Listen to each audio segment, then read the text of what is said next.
श्री स्वामी समर्थ. नमस्कार मंडळी, आजचा दिवस तुम्हाला खूप सुखात आनंदात जावो ही स्वामींचरणी प्रार्थना करते आणि आजच्या या नवीन व्हिडिओला सुरुवात करते. तर उद्या म्हणजेच 20 ऑक्टोबर वार रविवार आहे संकष्टी चतुर्थी. या ऑक्टोबर महिन्यात येणाऱ्या या संकष्टी चतुर्थीला अत्यंत अनन्यसाधारण महत्त्व आहे, कारण ही जी संकष्टी चतुर्थी आहे तर ती आपल्या मुलांसाठी असते.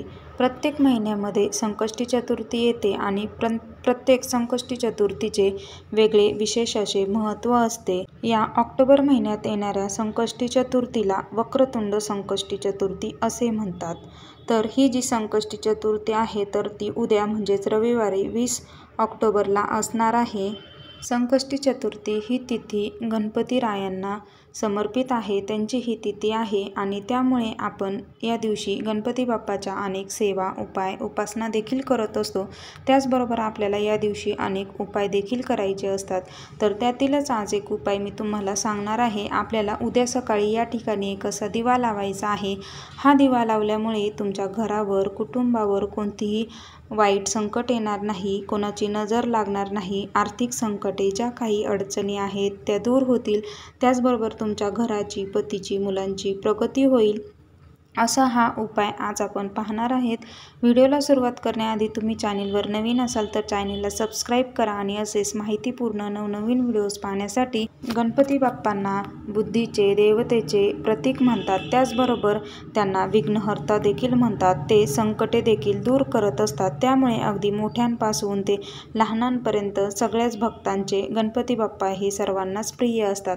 आपण गणपतीचे जे काही उपाय करू तर ते उपाय केल्यामुळे जो भक्त उपाय करतो तर त्याच्या जीवनात कधी कशाचीही कमी पडत नाही, त्याला कोणतेही संकट येत नाही. आर्थिक म्हणा, कौटुंबिक म्हणा किंवा पैशाच्या अडचणी येत नाहीत. त्याचे सर्व दुःख, दारिद्र्य दूर होत असते आणि त्याच्या घरामध्ये अखंड लक्ष्मी प्राप्ती होते. तसेच त्याच्या घरामध्ये सुख समृद्धीही नांदत असते. तर आपण कोणतीही पूजा असो, आपल्या घरात देखील पूजा असेल तर आपण सर्वप्रथम गणपती बाप्पाची पूजा करत असतो. कारण गणपती बाप्पा आहेत तर ते कोणतेही संकट येऊ देत नाही, कोणतेही विघ्न येऊ देत नाहीत. ते विघ्न दूर करत असतात. त्यामुळेच त्यांना विघ्नहर्ता असे म्हणतात. एवढे महत्त्व गणपती बाप्पाला आहे. तर आता हा जो उपाय आहे तर हा उपाय आपल्याला उद्या सकाळी करायचा आहे. उद्या सकाळी 12च्या आत उपाय करायचा आहे. हा असा एक दिवा तुम्ही लावला, हा उपाय केला तर तुम्हाला कोणतेही संकट येणार नाही. तुमच्या घरामध्ये सतत वादविवाह, कलह होत असतील, त्याचबरोबर घराची प्रगती होत नसेल, तुमच्या घरामध्ये पैसा येतो पण तो पैसा टिकत नसेल किंवा तुमची मुले तुमचं ऐकत नसतील, त्याचबरोबर मुले हट्टीपणा, चिडचिडपणा करत असतील, घरात एखादी व्यक्ती सतत आजारी पडत असेल तर हे सर्व जे काही अडचणी आहेत, प्रॉब्लेम्स आहेत तर ते दूर होण्यासाठीच आपल्याला हा उपाय करायचा आहे. आपल्या मुलांसाठी प्रत्येक आईने हा दिवा लावायचा आहे, कारण ही जी चतुर्थी आहे तर ते आपल्या मुलांसाठी आहे.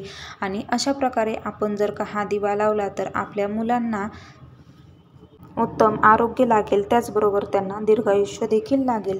तर उद्या सकाळी आपल्याला लवकर उठायचं आहे. आंघोळीच्या पाण्यामध्ये लाल चंदन आणि गंगाजल टाकून त्या पाण्याने आपल्याला आंघोळ करायची आहे. सर्वप्रथम आपल्याला आपल्या देवघरातील देवांची पूजा करायची आहे. त्याचबरोबर गणपती बाप्पाला आपल्याला अभिषेक घालायचा आहे. तुम्ही पंचामृताने किंवा पाण्याने, दुधाने अभिषेक घालू शकता. तुम्ही जर पंचामृताने अभिषेक घातला तर ते पंचामृत तुम्ही तुळशीला न फेकता एखाद्या दुसऱ्या कुठल्याही झाडाला टाकू शकता. त्याचबरोबर जर का पाण्याने तुम्ही आंघोळ घातली किंवा अभिषेक घातला तर आपल्याला ते पाणी आहे तर ते आपल्या मुलांना प्यायला द्यायचे आहे. अशा प्रकारचे अभिषेक घातलेले पाणी मुलांना प्यायला दिले तर मुलांची बुद्धी वाढत असते, ते खूप हुशार होतात.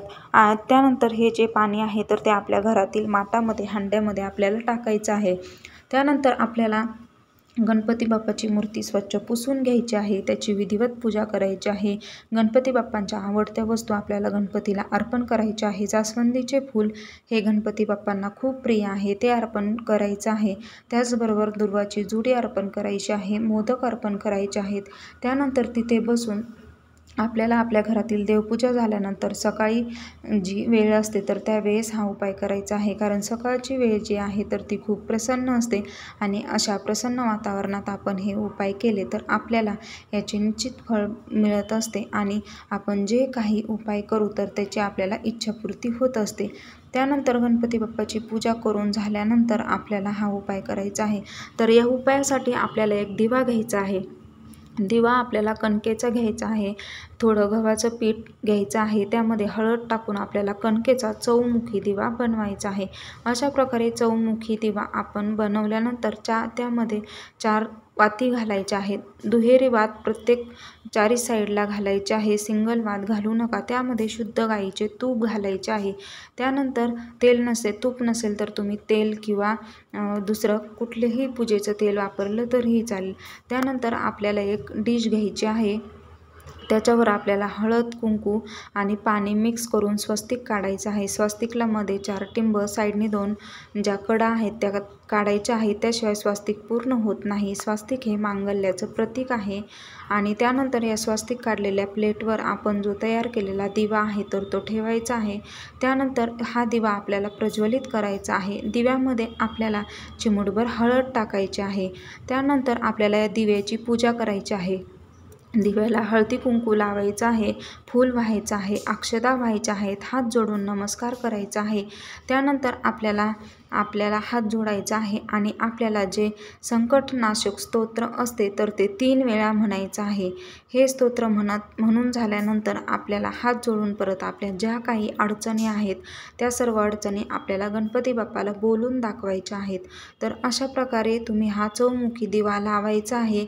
अशा प्रकारे हा चौमुखी दिवा लावल्यामुळे तुमच्या घरातील 4ही बाजूंना किंवा 4ही साईडला ज्या काही अडचणी आहेत तर त्या अडचणी दूर होतील। तुमच्या घरामधील जी काही दोष आहे, जी संकटे आहेत तर ती नष्ट होतील। त्यामुळे असा हा दिवा आपल्याला उद्या लावायचा आहे। तर आता हा दिवा लावून झाल्यानंतर आपल्याला हा दिवा जो आपण लावणार आहे ते संध्याकाळी 12पर्यंत आपल्याला तसाच ठेवायचा आहे। तुम्ही प्रयत्न करा की तो दिवा तसाच राहील। त्यामध्ये भरपूर तेल तूप घालायचं आहे, संपल्यानंतर परत टाकायचं आहे, त्याची वात थोडी पुढे ओढायची आहे। आणि त्यानंतर आपल्याला दुसऱ्या दिवशी हा जो दिवा आहे, तुम्ही कणकेचा दिवा बनवला असेल तर हा दिवा एखाद्या झाडाखाली नेऊन टाकायचा आहे, म्हणजे प्राणी पक्षी हा दिवा खातील। तर अशा प्रकारे उद्या संकष्टी चतुर्थी आहे। प्रत्येक आईने आपल्या मुलाच्या आरोग्यासाठी, दीर्घायुष्यासाठी, कल्याणासाठी हा चौमुखी दिवा आहे तर तो उद्या सकाळी लावायचा आहे। यामुळे तुमच्या कुटुंबावर, मुलांवर, पतीवर, घरावर कशावर वाईट संकट येणार नाही। तुमची जी काही प्रगती खुंटलेली असेल प्रगती होईल, घरामध्ये लक्ष्मीचं आगमन होईल, घराची, पतीची, मुलांची प्रगती होईल, तुमच्या इच्छा पूर्ण होतील। तर कसा वाटला व्हिडिओ कमेंट करून सांगा आणि असेच व्हिडिओ पाहण्यासाठी चॅनेल सबस्क्राईब करा। भेटूया तसाच एक नवीन माहितीपूर्ण व्हिडिओ घेऊन। आजचा व्हिडिओ पाहिल्याबद्दल धन्यवाद। श्री स्वामी समर्थ।